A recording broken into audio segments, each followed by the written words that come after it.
Good morning, Evan. Good morning. How are you today? Doing well. Doing well. You got enough sleep this time? Yeah. I'm up. Trying to get my son adjusted to the school schedule. I got him up earlier, and he. This is the first day. He's got like 3 weeks left, and so I tried getting him up earlier, and he just wasn't having it. So he's back asleep. Three weeks left, what, for like summer Before he, vacation? no, before he starts kindergarten for like so Okay. first Yeah. first school experience and all of that. Nice. Are you excited? I'm excited to have some time to myself again. Like that's I feel like that's when my life's gonna get to begin. It's like, okay, here, I got to get up, get him to school, and then what do I do with myself? Well, I'll work Yeah. again. Nice, nice. It'll be a nice, it'll be a new way, but you'll get balance both to Yeah, your parenting and to your private life, which exactly. Kind of obviously, forced into it, yeah. which is exactly what I need. So Yeah. Hello, Mark. Good evening, Hey, Mark. hey guys, how are you doing? I'm doing well. great. How are you? All right. Got home not too long ago, barely an hour actually. And you know, I don't know about you guys, but do you ever find yourself in a dilemma when you have too many calls that you could be joining, but then you have to start picking, and then you start asking yourself, do I even join a call? Yeah, right. In I fact, was almost in that state this morning. I mean, around joining this call because now I have two other ones that are also pretty interesting about this same time. And then it was like, well, I'm all ready. Let me just keep working on what I'm working on. So, yeah.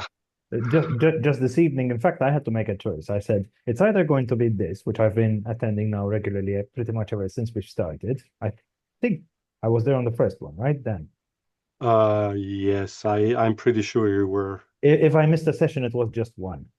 Um, uh, Versus another call I could have joined on scaling from something like 10 to 100K months or something like that Interesting. in a community that I'm in, and which is paid, by the way. But I said to myself, you know what? Especially at this point in time, it's the intimate conversations that I need more. Thank you. Thank you for sharing this. This is very interesting. Can I ask, because I wanted to ask you that today, and there's some stuff I want to talk There's with a you guys. lot of stuff I've been wanting to talk to you specifically about. But anyway, For that, by the way, mm, let's schedule a call. I'll send you my calendar link. yeah. Um, so what I wanted to ask, I remember there was a time when you said that this call coincides with the synthesizer's call. Actually, that call starts at, well, an hour after this. Yeah, I So, mhm. just saw. So did so they move that or no, the synthesizer call is still an hour from now. okay, so it must have been a different one. Yeah, yeah, yeah. Yeah, cool. So that's what I wanted to ask you. Yeah.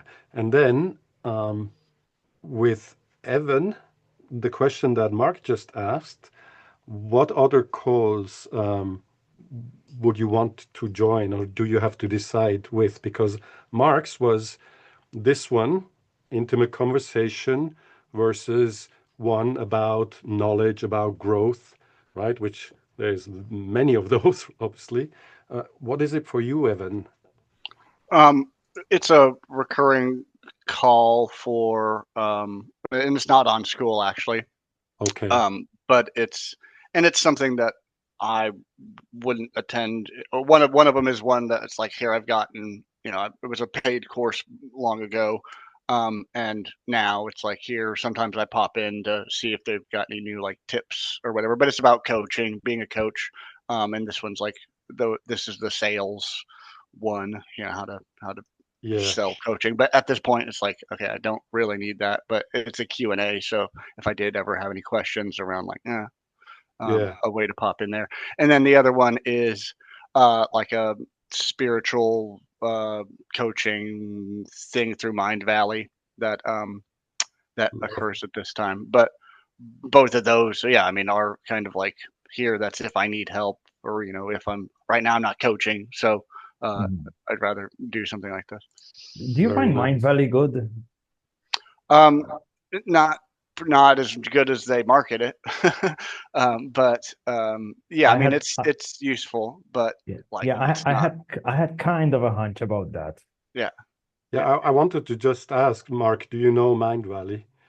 So Yes, I get bombarded with their ads. yeah, but in terms of have you ever been, a member or consumed content? No, but I've heard feedback from people who have, Okay, and so far, I won't say it's garbage, but what I can say is it doesn't appeal to me. okay, yeah, yeah. It totally depends, where someone is in their mhm, journey and what they are Exactly. looking for, right? Exactly. Um, especially when I'm not a member, I've never been, but I have in the past consumed there was a time when they had a different business model, and there was quite a lot you could consume for free Hmm. before you would upgrade. Hmm. Now they've completely changed it where you have a membership, right? Yeah. And when that membership is on offer, and they usually do it, Black Friday and stuff, I must say, for somebody who's starting, finding their self, what they want to do and stuff, it's insane value for money, what you get mhm, access to. The reason why I most recently decided not to is because it leads down a rabbit hole, right? Because there you can always learn more, but when are you gonna apply it? Exactly. Yeah, The way I see it, learn what you need to and move on yeah, in yeah, small bits. So exactly. don't get stuck in a rut. That thing's for sure. And What also bothered me in their ads, first of all, is there's been such an overload, um, not to mention a drive in from a manifestation point of view. And goodness, easily 80% of the ads I get from them are about that. yeah, the Silva method, mhm. usually they have in the ad. Yeah. No, this is interesting. Thank you for sharing, Evan, about yeah, the choice of this one. This one, so it's like the same as or similar as Mark was saying. One is about learning like new stuff, and the other one is this kind of conversation. And so, next question I have for you guys, but before I ask that question, actually, I don't know if you've noticed, probably not, because this happened like a few hours ago. All right. And so, this call here is no longer called the Skool Buddies Book Club. It is called Skool Buddies Live. Mhm. And similar to, Mark's coffee hour, no agenda. We just meet, help one another, and we see where it goes, right? So it has changed from that format to this format. And this format here is by no means, set in stone. But the reason why I did that was um, this book club was originally um, suggested by Hengame. And she asked, "Can we do this?" And I said, "Yes, of course," right? And so we started doing this, and it became the bi-weekly thing. And then I suggested, let's do it a weekly thing, and we started alternating. Um, but what I've seen with this, and I talked with my wife today, right? This is a brilliant idea when you have like a community that's, pretty large. I'm just saying something, I don't know, 200 members, whatever. And over here, you have a small group of people, four, five, six people, who regularly talk about books, right? And then Mhm. one of them, Hengame, myself, suggests, hey, let's do a weekly call to talk about our books. So then you take something that already exists and you make a call to go along with it. Mhm. Whereas we invented something that didn't exist, which, in theory is a nice idea, but everybody other than Hengame, myself, and like Mark who attended, and then later Evan, everybody else outside there is like maybe I'm not interested in a book club, or I have no idea about the book that they're reading, right? And so at the same time also, Hengame, and this has nothing to do with Hengame, it's just our journey. Her interests changed a bit, and she started doing more of this and less of Skool Buddies, right? She's become less active. Mhm. And so because of that, I've constantly been in touch with Hengame, right? And I'll share this recording with her as well. We then said maybe it's time to like, call it a day with a book club and evolve it to something new. And yeah, this is now the first iteration of the something new, right? Mind you, the way I see it, the book club can always come back. Exactly. There's no Exactly. restriction. There's no restriction after all. Besides, I had said around a few weeks ago, I think this was before I had the member visit me and stay for a week, that I wanted to talk about Machiavelli's The Prince. Yes. Yes. And you see, when it is, like this, I think so, just having it an open call where people meet because they like the company. And over time, it grows. And I also said to my wife today, because this decision happened over the past 3 days, because today was supposed to be, Hengame's turn to host it. And so I, reached out to Hengame, let's see, what are we doing? And she is traveling currently right now. That's why she's not on the call. Yep. So this, happened spontaneously. And Mhm. so when I was Just talking, so, yeah, just so you know, I've been in contact with her as well. very good. So Yeah, I know she's been away for most of the week. yeah, yeah, yeah. And so when I was talking with my wife about this, um, how shall we do this, and bouncing back and forth ideas, I told her, look, for today, um, I actually have a breather because I'm not going to make any promotion posts for this call because everything is changing, and I won't make usually you have a post like a day before, 2 days before, what the topic is. And then you have maybe 1 hour before that it's going to happen. And then maybe you make one, we're live, right? None of that. And I said, we'll just see who turns up. And most likely there'll be Mark on the call and there will be Evan on the call, right? Which proves that it's about this, right? It's about this group of people. And so it is also thanks to you for showing up regularly. And I want to also make an effort to show up on Mark's call because I've been a member of Mark's call for a long time, right? Yeah, And I then start. obviously Mark, concentrated on his work, had to because everything. But now that you're back, right? So that way, because if it's about this group of people, and Mark is part of this group, that means the people in Mark's group, they're going to be like-minded most likely, right? So you basically, when you join different groups, or I join Evan's group, if Evan is running a group, Mhm. then I'm in a call, it's likely that we expand our network of like-minded people, right? Exactly. You know, something interesting that happened to me during my last community call is so one of my newest members joined the call. This was before she had her one-to-one with me.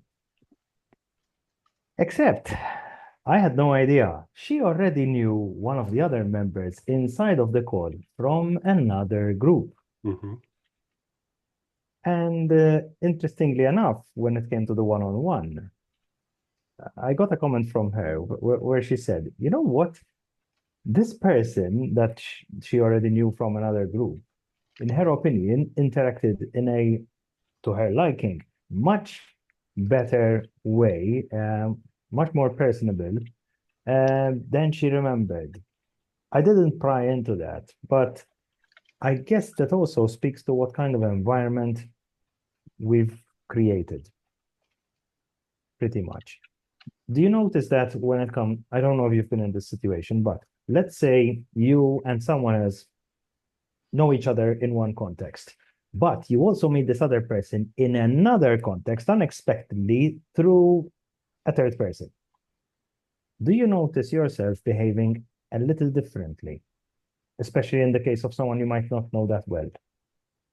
Yes, of course. And it then has to do with the context that we know each other from in the other space, right? Mhm. But then because there, and it depends, how large the group is. If the group is Yeah, large, you don't like you see them and you might, interact a little bit, but the definitely. main interaction has to do with the context of that community, right? Yeah. Whereas if it was, a small, intimate group like this, you would probably not see that much of a difference.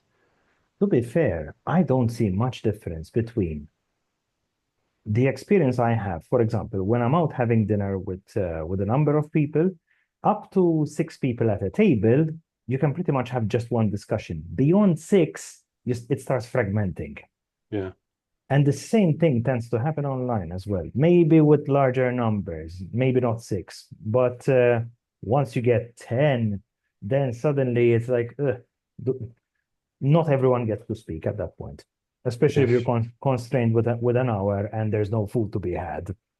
Yes. Yes. And you then have to have the person who's, hosting it, moderating it, to be very, strict about what we're going to talk about and, Oh, yes. who talks, right? Mhm. But it also depends again on, I always say, where somebody is on their journey, Mhm. because some people, um, and I see this on the calls that I'm on, and I see this very well because I used to be very, very self-conscious about, you know, do people like me, or, am I saying, something wrong, or whatever it is, right? And so I see on the calls that I am, some people, they rather not be asked anything. They rather just sit there. In fact, having the camera on for them is already a lot, Mhm. right? A lot. And so that person, when you have like experience, and Mark, you have that from, all your job, right? Or your work, right? You Yeah. you you sense that. Um, when you then have a person like that, I'm not going to include them in the conversation, ask or make them speak, because I know Mhm. that for them is a step too much. Once they start coming out from themselves, then obviously. So what I'm trying to say, depending on the group, you might have a group that's, 15 people, 20 people, but the majority of them fall in that category. Some of them might even have the camera turned off. Yeah. Others have it on but don't speak. And then the group is actually manageable. But it depends Mhm. on what the topic is, the theme of the call, right? Yeah. Yeah, I think it'd be really like when we talk about things like this, I feel like that's the point of school buddies. Like if some of this knowledge were collected and put even just roughly into a module, like that's what I like when I read School Buddies, and if I was going to want to join, like that's what I would want to have in there as far as like what are the different dynamics within a community, like when it comes to size, when it comes to like intention. Like some people are searching for friendship, some people are searching for information, some people are searching for like community, just to be a part of something.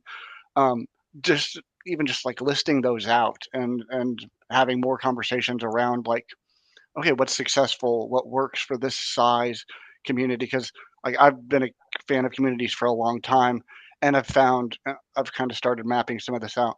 But yeah, I mean, like the progression of like, okay, what does it take to, you know stick certain people together and create that friendship to create larger things and move from like an outer tier to an inner tier. Here, I'm searching for a community, but like, how do I find friendship within that community? And really just realizing what it takes to make that happen. And as you members kind of like that's what the discussion should be about, or could be about, between members to help us realize like what you came here for, and what would bring you together, and then share like what's successful within the learnings. Yes. Yes, I agree.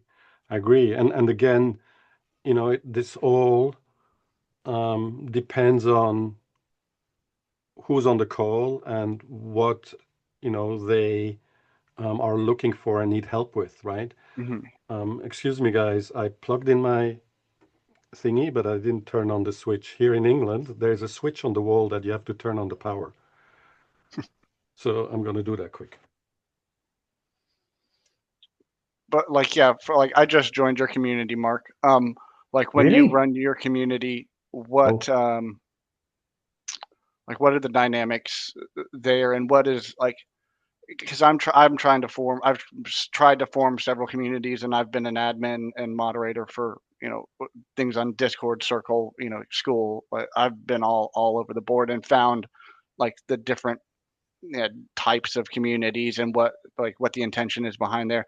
Like, mhm. what size do you want your community to be, and like what type of involvement? The way I try to describe it is like how much of a top down community is it versus a bottom up, and then It, it's neither.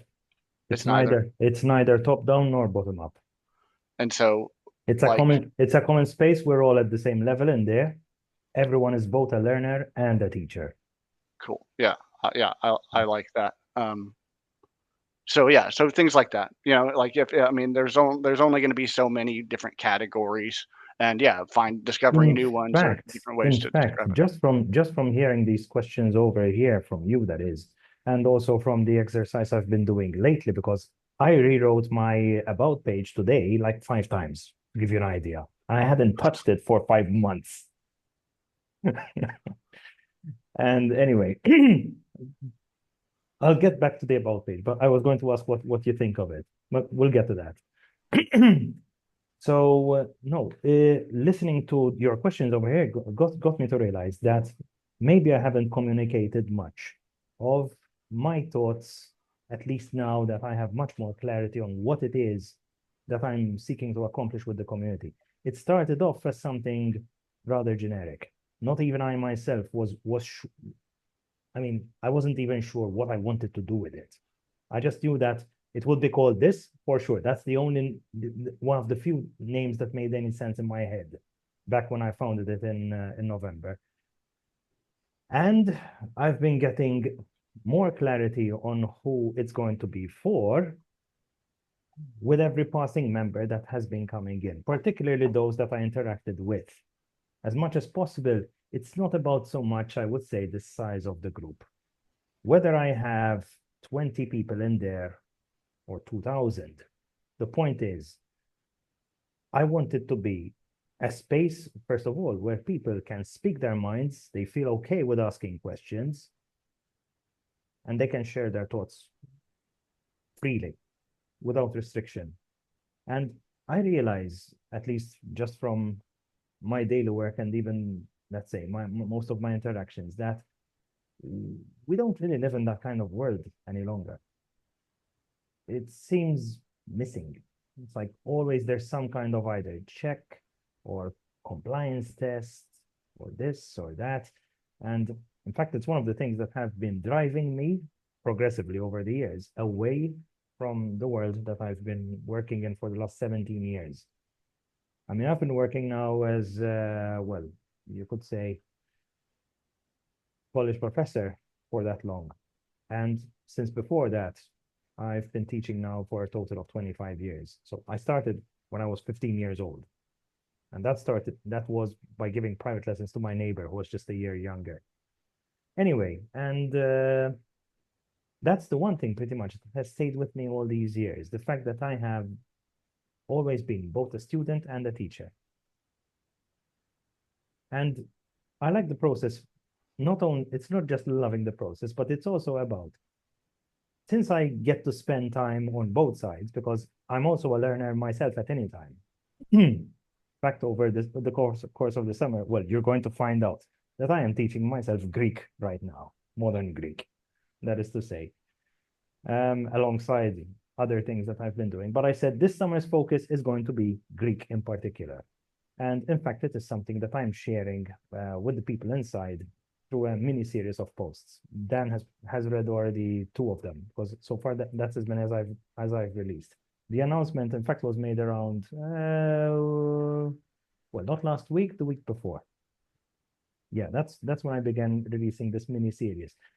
Now, at the same time, I'm working on my own offer, what it is that I'm going to put out to people who would like to join the paid program that I'm going to be offering.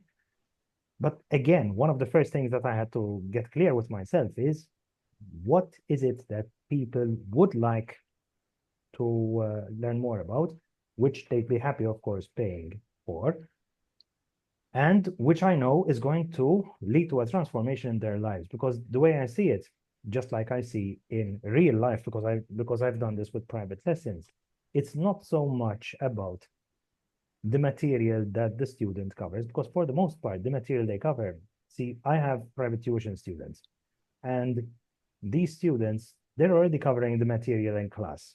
So if a math student comes to me, he doesn't need an explanation of the subject, generally speaking. What he needs is help with his difficulties, which isn't being covered in class, simply because, first and foremost, group sizes, they're too big.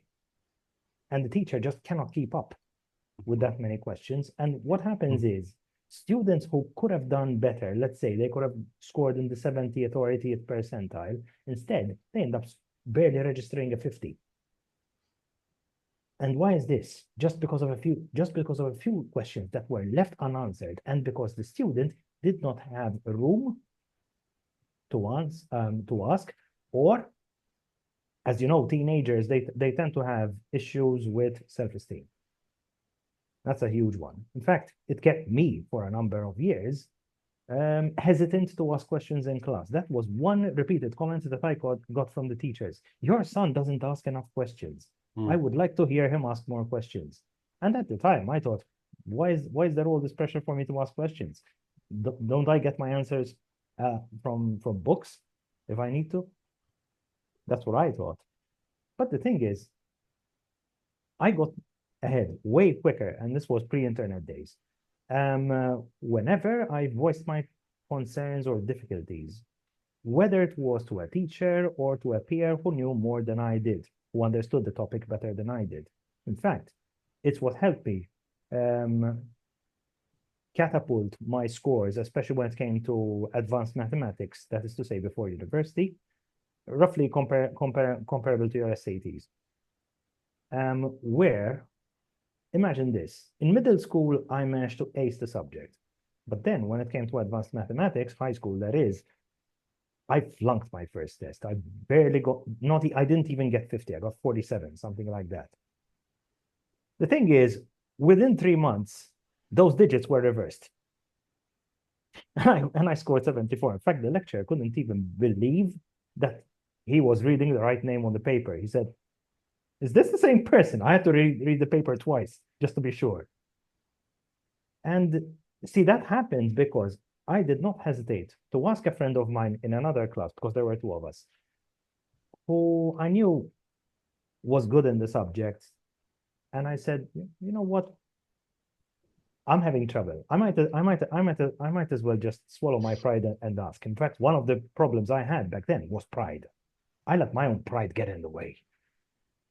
And that for me was huge for many years, goodness. When I think of where I could have been, had I not let my pride get in the way. Oh. And the thing is, by no means would I say that I'm a person of low achievement, but goodness, I would have done way more. And I wouldn't have spent as much time wallowing in the trenches, trudging through the mud. For what? Just because I'm too proud to ask a question? Like, Mm. if that's not shooting yourself in the foot, then what is it?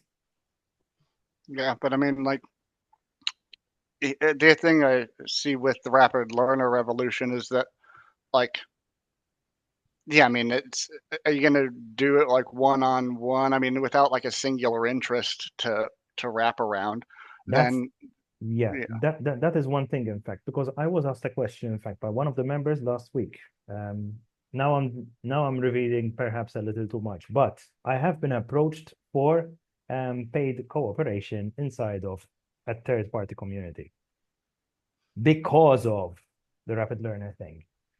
See, in fact, when the member in question asked me, he said, is there a way that we could include perhaps a couple of modules inside of this other program that he's got?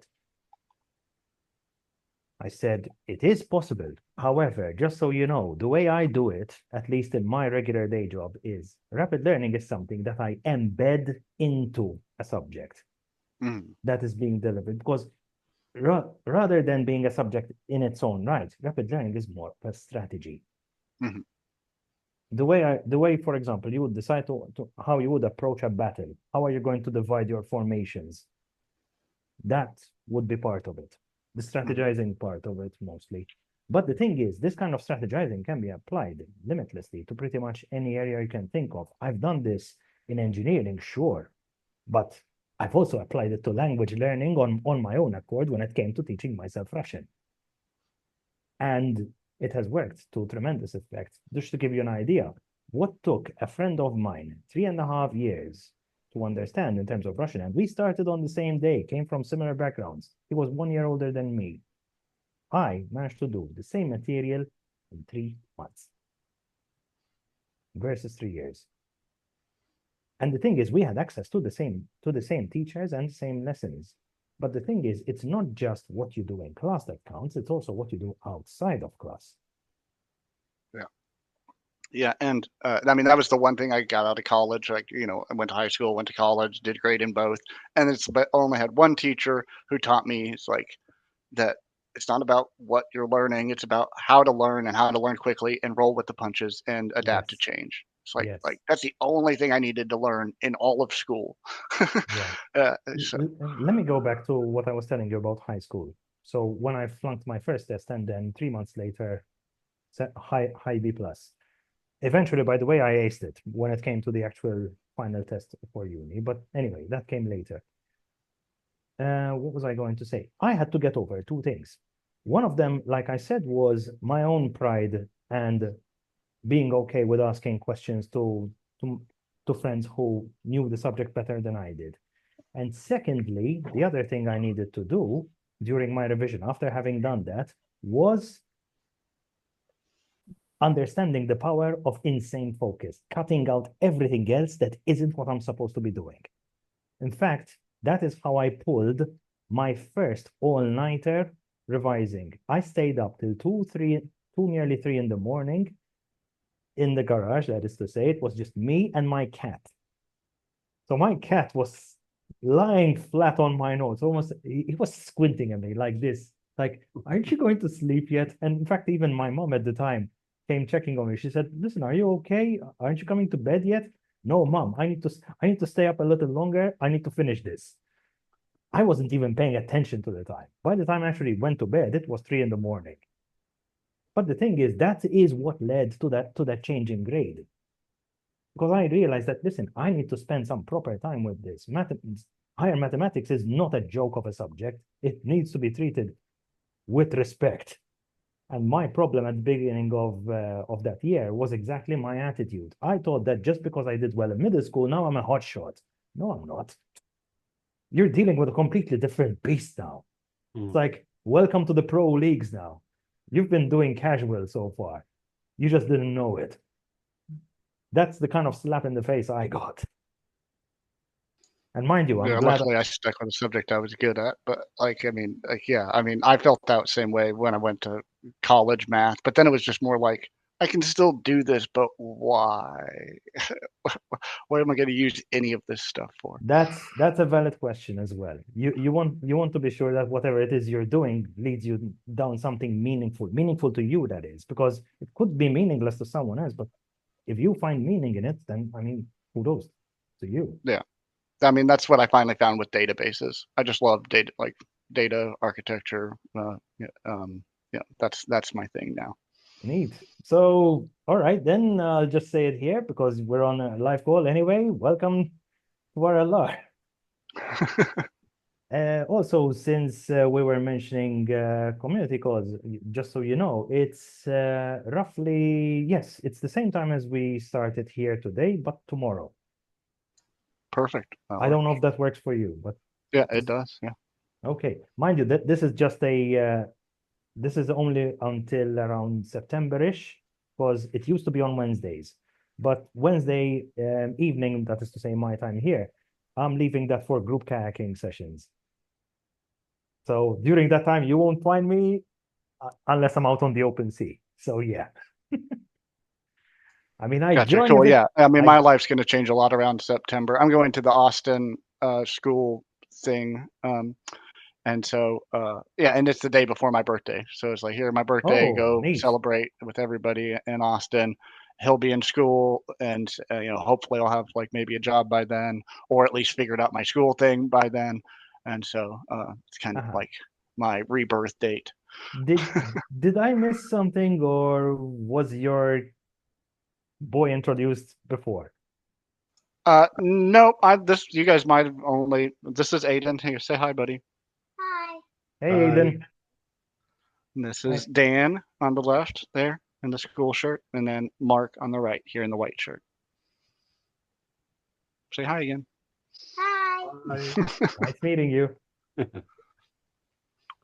Hi, goody. Yes, Hanaro. So one thing I wanted to talk to, I guess, both of y'all about, and just since we have the time, I'm huge into Notion, and I can build anything and everything. I mean, since I said I'm a fan of databases, the fact that it allows you to do infinite databases in databases, join ever since I quit my data scientist job, have just kind of fell in love with that and organizing my life and business and everything using kind of database architecture. And what I'd like to do is bring that to school communities as a way to I've been working with Garrett from who designed Wingman and did like the Goose. options.com Right. for TED and stuff like that, Mhm. to have like an easy just like school export, boom, right into like a database architecture structure that I already have that mimics school. And that way people could, I don't know, more easily, hold on, buddy, more easily organize their posts and things like that. Because I mean, like right now, I just don't really think that the way school works is really conducive to like, I don't know, the posting thing, like the forum aspect of it, like kind of works, but then like with the channels and the categories piece, like I don't know, it's really hard to define like, okay, and people don't use it like that anyway, as far as like, here's, I want to go see stuff about Greek, or versus stuff about like, well, what are the topics, that kind of thing. Mhm. But by connecting Notion to school and then having Notion as like I mean, it's a note-taking tool, so people could start keeping their thoughts about school and adding like bookmarks from school, and you can like share your pages, and so you'd have like collaborative working spaces on topics, on things outside of just like comments. And so maybe like once a post was like finalized, or multiple people had put their thoughts and things like that, then it gets like an official post, and like, but it'd be, and each person would have like their own profile kind of thing, and like their own like clicks for interest and stuff like that. Mhm. And so I'm trying to find like a group of like 3 or 4 school communities where I could meet with you and show you like what I have, and then get your thoughts on like, well, yeah, it'd be cool to have, you know, a starter tool that just this one page, or like how big do you want it? Because Notion's like this beast of a thing to learn to build in, but not necessarily use. I mean, here it's a Google document or whatever, a Google Doc, and but you know, then it can turn into like this huge, massive thing. So, um, yeah, I mean, both of y'all, since I'm super connected with you, I think that, I mean, I'd like to invite you to, as you know, offer you all that, maybe just like a session to see if Mhm. it's for you and what you're doing. Sure, I'm fine with it. Cool. Besides, I mean, I've only dabbled a tiny bit in Notion. I wouldn't call myself an expert by any level so far. And the thing is, I was trying to avoid getting bogged down in too many different tools. So, for example, I did sign up. I'm not sure if you know Dan Coe, but he came up with Cortex last summer, actually, end of it. I was signed up for that when it released, but I haven't used it much. And people keep mentioning Notion as well, which yeah, supposedly they built Cortex on the idea of Notion and Google Docs, and some other things. And I thought to myself, I'd like to limit as much the number of different softwares that I need to teach myself for the sake of, let's say, content creation, or let's say there's going to be video scripting. And if, for example, there's integrated AI in there and whatnot. I mean, you're a veteran user, so you can probably tell me way more about what it's Yeah, no, possible I mean, to I do. use Cortex because it's what I write creatively with. That's what it's good for. And the reason I use Notion is just because like Notion can be anything. I use it as like my website hosting thing. I use it for literally everything other than diagramming. Mhm. And then like that's pretty much it. Just diagramming, and then maybe coding. But even then, I kind of have all my coding uh, like libraries and stuff in Notion, and so I do kind of some of the coding there, and then Mhm. export it. But yeah, besides coding and diagramming, like I can make Notion do anything, especially since you can connect. It has AI built in, and you can connect it to other AIs and trigger things. So it's just a really good command center tool, and it's extremely complicated and convoluted if you're trying to build anything with, and that's why it's like, you know, it can take forever for people to learn it. But like if I build a tool for you, I can make it like just like an application where it's like you don't have to do Mhm. anything, just click the buttons. Like that's not confusing to do. Right. Um, and so Sure. yeah. Okay. Oh, yeah. This actually reminds me of something. Well, I don't. Do you know Lucas Schmidt by any chance? Yeah. He and I are like this. Like yeah, like Oh, okay. yeah. So there you go. In fact, he had designed a template back when he was still running his own community. Now he's got someone else doing that for him. And we had in fact gotten on a short call together, and he had shown me what he had made just for mine, his plug and play template. I'm still trying to get to grips with it. Not Yeah. to be Yeah. I to be. mean, he and I are like this because like he has the same idea, but he's just not as yeah. I mean, I've been no leader of Notion Wizards for forever, and like he gets the concept of how to put it all together, but not to make it like user friendly or whatever. I mean, Uh-huh. just it should just be kind of like here application page. Like I mean, I've been a mobile app developer in a previous life, and so Uh-huh. it's about more pages and not like he gets the back end, but not the front end. So Hmm. No, in fact, the user interface makes a massive difference, not to confuse the user. yeah. But Dan yeah, I had. mean, it's just something like every time I try and think about what I want my school to be about, and that's kind of what I started for a second there. But even like, I don't want to go into pay. I want to have like something that some use cases, because I mean, I've got Hmm. use cases out the wazoo for like personal development and things like that, like tools to offer people through school communities, but not necessarily like the ground base, which is like, hey, how do you integrate something like this with school into your school? If I can get that down, then I have like products for days that they could then, offer through. But that laying that groundwork is kind of what I need to figure out. And so just trying to find, yeah, I mean, like Lucas was trying to do before, in a similar sense, but more on a custom basis rather than like here's this thing that I'm trying to roll out to people. I can build anything, so let me like come to you and build something for you together. Okay. Okay. I tend to see this, it seems to happen a lot, that you either get what I like to call the architects. However, they're not usually the ones coming up with the ideas. Then it's like it usually involves a meeting of two characters, the architect and the creator. The architect is going to build the stuff, but you need to tell him what to build. Yeah, and that's exactly where I'm at. I can build anything, but every time I try to build something, it's like I don't really know what I'm built like. I'm not this isn't for me. It's like I need to build it for somebody, because I can do anything. Exactly. I can do the same thing 50 different ways.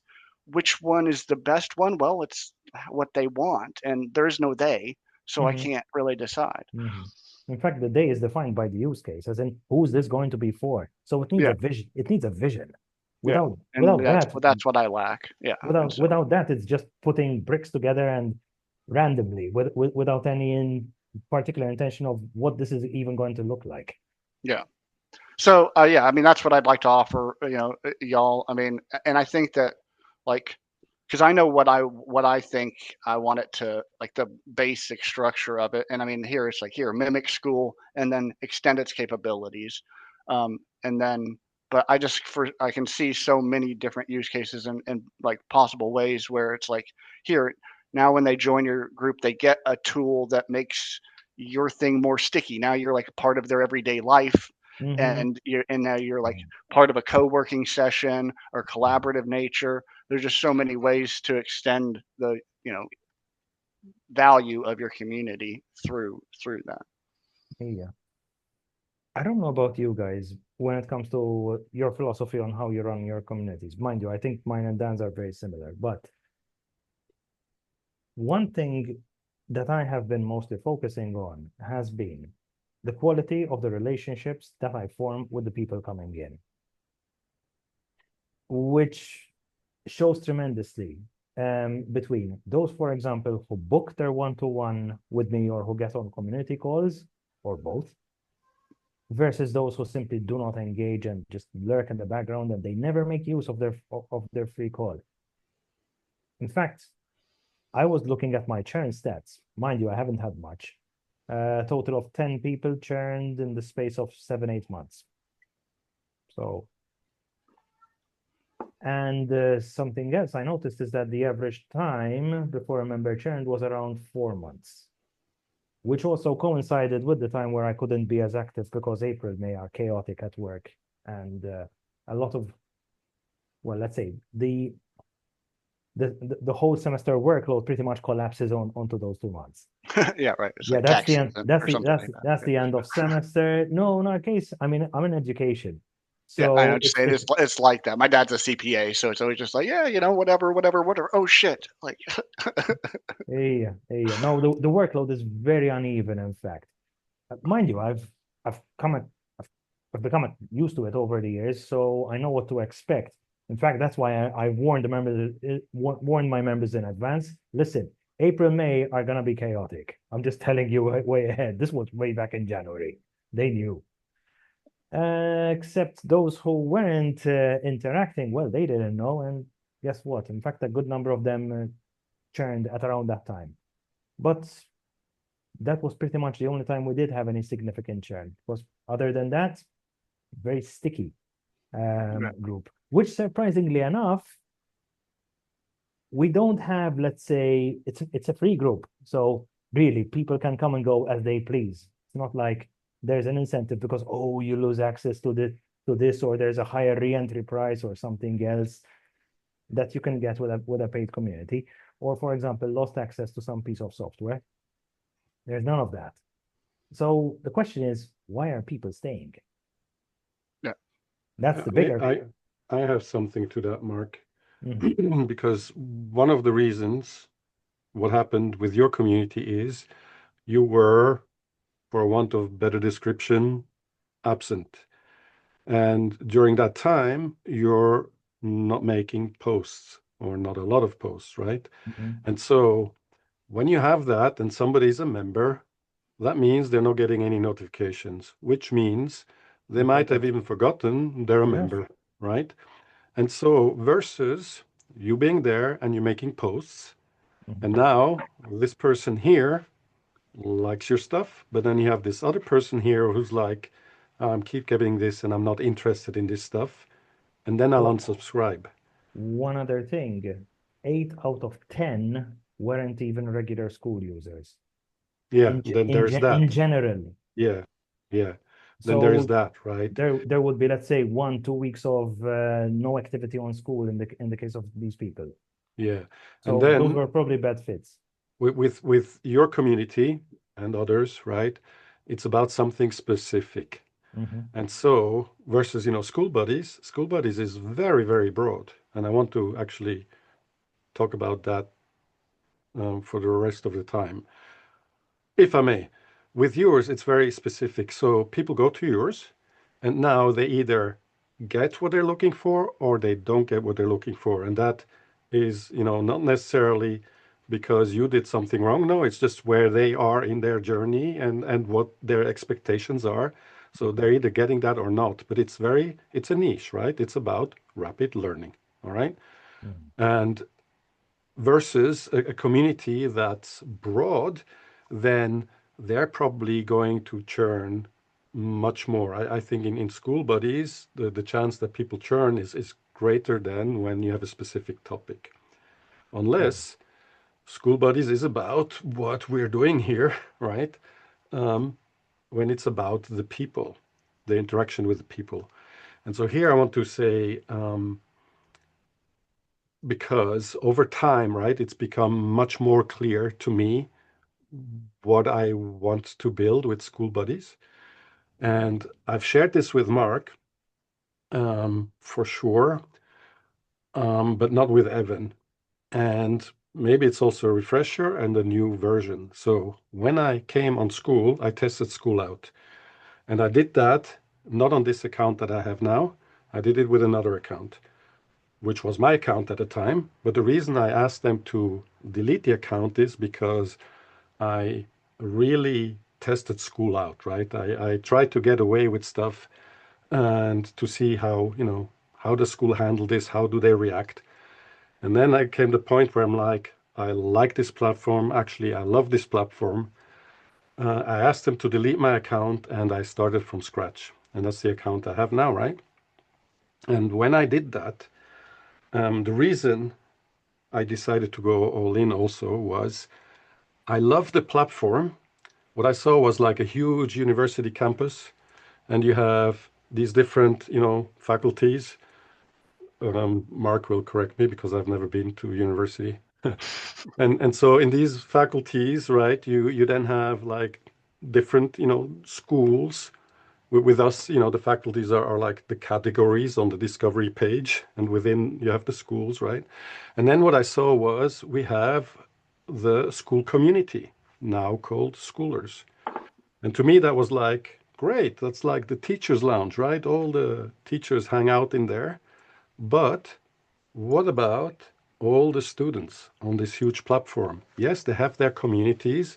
And yes, they can be in different communities. But where is like the overarching place where people hang out on recess or where they organize some, I don't know, demonstration or whatever it is, right? Where is that place? That place for me was missing. And that's why I created School Buddies, right? Mhm. For a place where people can get that without having to be a school community owner, right? Which is the qualification for schoolers, which is good, right? I'm not saying it's not good, but what about the other people? And also a place that would be for free with nothing to buy, right? Whether it's a membership nor whatever is in the classroom for free. And at the same time, though, what I saw was, because this is not my first rodeo, I obviously also think, how can we scale this and how can we make it connected to paid? And that's why I also, shortly after, created Skool Guides, which is the paid version of Skool Buddies. And right now, what we've been talking about here on this call, this is actually a Skool Guides call. But because, and you know, Skool Buddies, I haven't even started with Skool Buddies. In fact, I've neglected it. So right now, Skool Guides, Skool Buddies is like, it's like one thing. Why do you need two? You don't, right? At this point, we are Skool Guides, Skool Buddies in one. But this kind of conversation that we were just having with Evan, you know, explaining what he can build and to have that for other school owners, that's a Skool Guide conversation. And at the same time, right now that, you know, things are small, Skool Buddies, I envision that that can grow very large, which means that a call like this then needs to be tied to either a specific topic or membership levels, right? Right now it's open for everybody. Later it can be, you need to be level so-and-so to be able to join this call, right? Also, what I envision is people helping people, because it has the potential, Skool Buddies, to be very large. Skool Guides, I would make it capped. There has to be a cap. But Skool Buddies, open. But because of that, and potentially can grow very large, you need a system where people help people, right? And as they level up, they, you know, like help the ones that are on a lower level. And then there comes a level where somebody, because Skool Guides, 100 a month, and that probably will stay that way as well. But there comes a where, and also, sorry, Skool Guides, you need to be a school owner, a school community owner. Except because you kind of cannot be a school guide if you know, don't know what you're talking about, kind of thing, right? Which a school community owner is more likely, right? But at the same time, in Skool Buddies, what if when you level up, and I don't know what level, but it'll be like 7 or 8, I don't know, but at least 7. I've only just reached level 7 for the first time in one community, right? And I've been here for a while. So I think 7 would be good or more, where you become a school guide, right? That is the rank, school guide, which then qualifies you to be a member of Skool Guides for free. You're grandfathered in, lifetime membership, without having your own community, right? That's like the bigger vision I have for that. And for also why Skool Guides, a lot of us have communities that are not about making money with having a school. You know, the classic one when I came here was Max Person's School Masterclass, right? And it's about how to do that, right? And then obviously people have this wrong notion of MLM and stuff. They don't see what it actually is, but there's There people was specialized. there was another problem, the old format of the school games. Yeah, that too, right? But there is, what I mean is there's communities who are specialized in that, and there's many of them. But then there's communities like Mark Zamit's Rapid Learner Revolution, which is not about that. It's about something else. So what if somebody in Mark's community wants help with that? Then Mark obviously will help them with that, but he's not specialized in that. So what if Mark was, which he is, a member of Skool Guides, and in Skool Guides, it's where there's a pool of people that help you with that, right? So in other words, here you have your community where you do your special thing. Like for Evan, it's, you know, the Notion database and everything. But if somebody of Evan's members is interested to build their own school, they can have Evan and all the other Skool Guides in Skool Guides helping you with that. And then we'll just need to find out some way, you know, what's in it for me when I do this, right? Because we said the Skool Buddy can become a school guide when they level up. Others pay to join. And so what I'm seeing is, and this is the wrong words, but you can then, like, as a school guide, you have this huge pool of school buddies people where you can advertise your communities, your services as a school guide, not as a school buddy. You have to become a school guide to be qualified to do that, right? So I just wanted to share this, bigger picture. So when you're thinking about, when we have these calls, how that can fit in with one another. Yeah, and I've been on school for 2.5 years now, and it's like these are the same kind of conversations that come up, time and time again across like little pods of schools, and it's like, here, yeah, you want, your pool kind of thing. And my goal with like the Notion thing, at least just like with what I've got now, is to help people just wrap their head around school. I mean, I liked School Buddies idea because it's like I wish school themselves would create that larger mass. Like, hey, how many users are on school? Period.